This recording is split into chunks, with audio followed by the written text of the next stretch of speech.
Okey, kita bersama Syawal daripada MTC. Jadi Syawal, hari ni peringkat yang ke-8, peringkat yang terakhir. Jadi ada 3 KOM.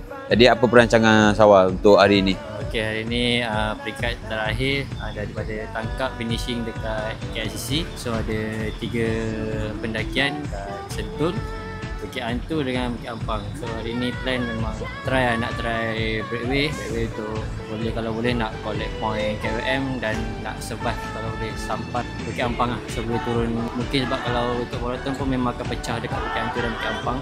So kalau breakaway mungkin dia akan tangkap ke atas dan boleh try sprint last tu. Okey, untuk hari ni kan kalau kita tengok semalam Aiman Rosli ada buat breakaway untuk sampai ke finishing. Jadi hari ini ada pakatan atau perbincangan dengan Aiman Rosli untuk buat pecahan awal. Macam tengok Aiman semalam pun orang kata dia membakar lagi lah semangat untuk nak cari kemenangan. So tak ada pun jumpa dia lagi. Tapi memang ada plan lah untuk breakaway hari ni. Okey Syawal, hari ni kita mengharapkan Syawal untuk podium seperti Aiman Rosli semalam. Jadi good luck untuk hari ni. Let's check it out.